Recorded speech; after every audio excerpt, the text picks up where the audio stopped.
Good morning, everyone. It's great to be with you. Thank you, Tom, for the kind introduction. And thanks to the U.S. Chamber of Commerce for having me here and hosting this important Indo-Pacific Business Forum as well. I'm glad to see, too, many American business leaders with us here today. I did this for a long time. People forget, and that's what I did for a living before I lost my mind and ran for Congress. I know there's also folks from State Department here and from the administration. I also see a number of ambassadors that are stationed here and those from foreign capitals. Thank you all for being here and for partnering with the United States and our businesses as we pursue prosperity for all people across the world. I also want to thank my colleagues, Secretary Ross, Secretary Perry, Administrator Green, Ambassador Garish, Ray Washburn, too, at OPEC, a good friend of mine from my business days. Your presence helps solidify our economic approach to the Indo-Pacific as a truly whole-of-government mission. I wanted to come here this morning to talk about the Trump administration's strategy for advancing a free and open Indo-Pacific and why U.S. business engagement is at the center of it. It's a staple of our mission to promote peace, stability, and prosperity. President Trump first outlined his vision for a free and open Indo-Pacific at the APEC CEO Summit in Vietnam just last year. The national security strategy also detailed that vision. Make no mistake, the Indo-Pacific, which stretches from the United States west coast to the west coast of India, is a subject of great importance to American foreign policy. As I will detail in a bit, this region is one of the greatest engines of the future global economy, and it already is today.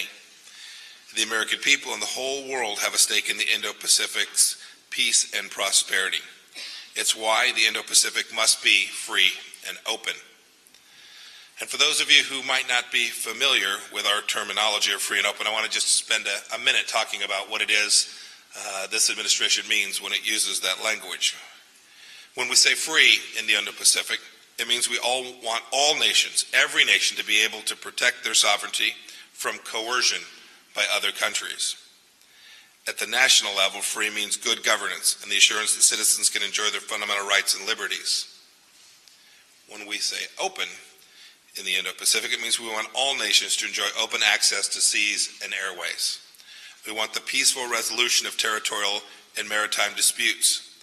This is key for international peace and for each country's attainment of its own national aims. Economically, open means fair and reciprocal trade, open investment environments, transparent agreements between nations, and improved connectivity to drive regional ties, because these are the paths for sustainable growth in the region. The U.S. commitment to free and open Indo-Pacific is deeply rooted. The State Department, which I represent, established a consular presence in Kolkata, then called Calcutta, in 1794. American entrepreneurs, whom most of you in this room represent, have been trading and investing in the Indo-Pacific even longer than that. And I won't give you a full history today, but I will note how the United States has played a foundational role in enabling the growth, development, and wealth we see across the entire Indo-Pacific today.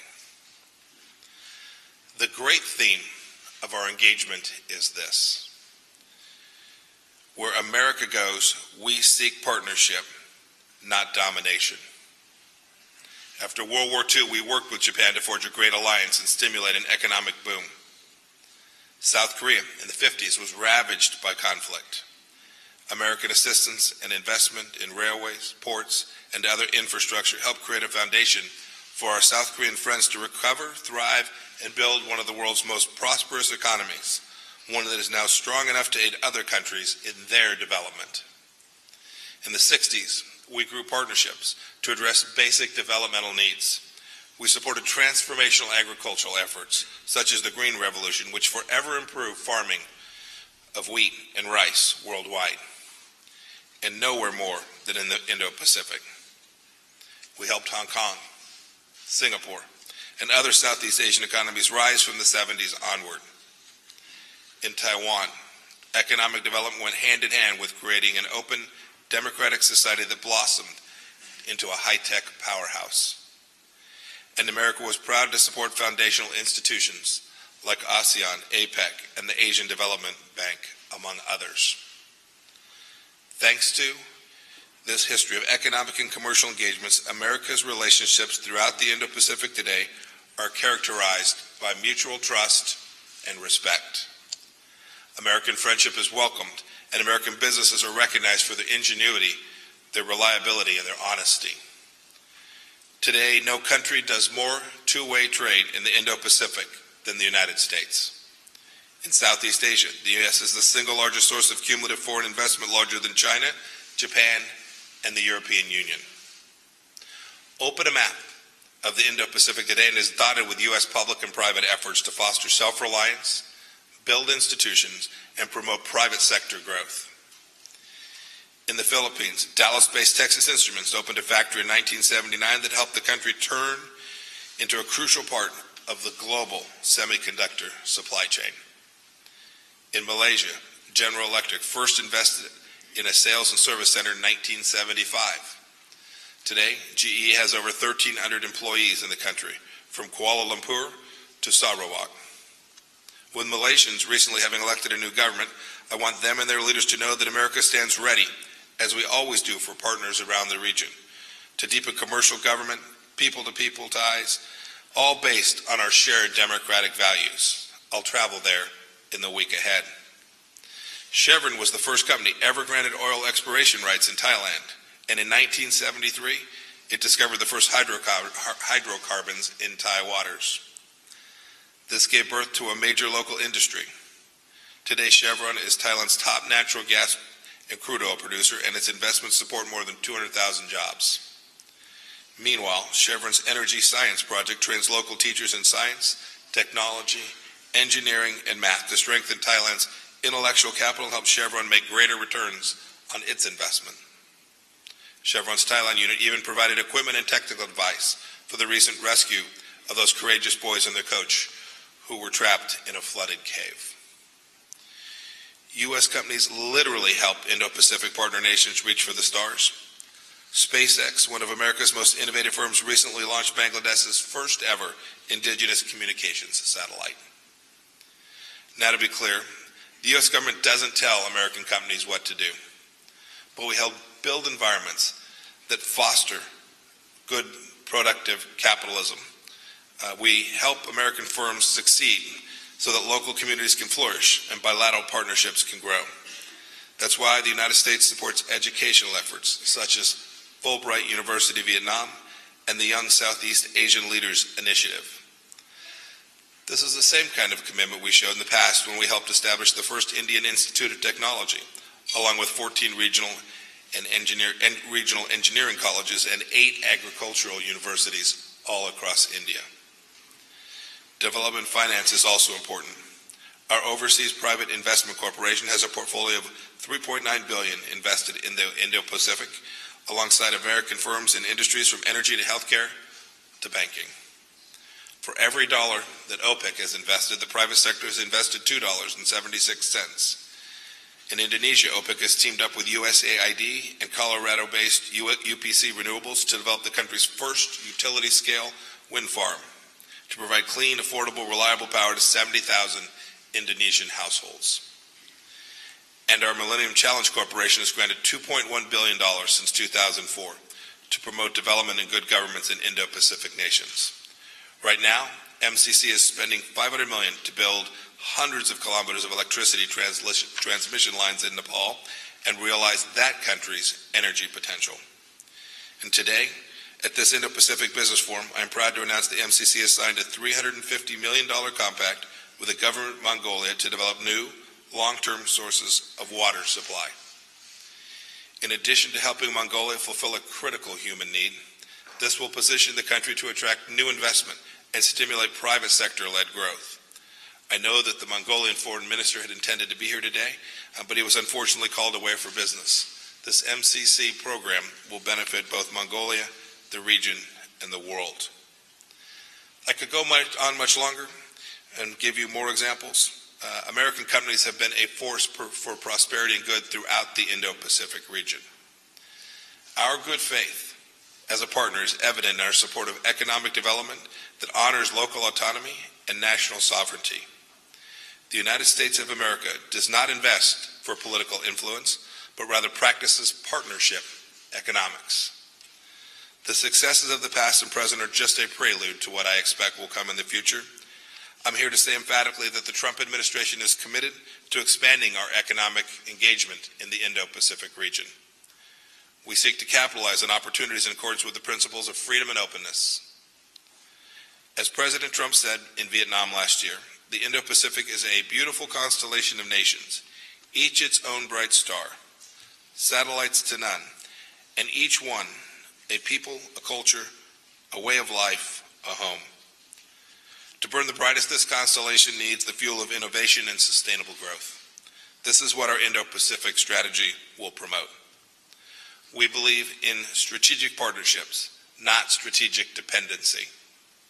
As President Trump said last year, we want you to be strong, prosperous, and self-reliant, rooted in your history and reaching out toward the future. Today, I echo that message. I speak for President Trump when I say every nation and business can have confidence that the United States will continue to create the conditions for mutual prosperity in a free and open Indo-Pacific. It is clearly in America's strategic interest to deepen engagement in the region. More than 1/3 of the global population is there. 4 of the world's 6 largest economies are there as well, in China, Japan, and India, and of course, the United States. The 10 countries of the ASEAN community are the fastest growing economic zone in the world and are major buyers of U.S. products. President Trump will strike while the iron is hot because there are clear economic benefits at hand for the American people. Our Indo-Pacific vision excludes no nation. We seek to work with anyone to promote a free and open Indo-Pacific, so long as that cooperation adheres to the highest standards that our citizens demand. The United States is committed to growing our presence in the region because we want Americans and all people of the Indo-Pacific to share in the economic growth of 2020, 2030, 2040, and beyond. I know some are wondering about America's role in the region in light of President Trump's decision to pull out of the TPP. While we work with our partners to craft better and higher standard bilateral trade agreements, our companies are continuing to advance U.S. economic interest by growing their presence in the region. For example, the number of U.S. companies in Singapore has increased 10% over just the past 2 years. Finally, we remain committed to economic engagement in the Indo-Pacific because of the national security benefits for the American people and our partners. As President Trump's national security strategy states, economic security is national security. It's clear a big part of America's international economic future is in this region. So just as the United States made foundational contributions in the past, today I am announcing $113 million in new U.S. initiatives to support foundational areas of the future: digital economy, energy, and infrastructure. These funds represent just a down payment on a new era in U.S. economic commitment to peace and prosperity in the Indo-Pacific region. Our strategy seeks to catalyze American business to do what they do best.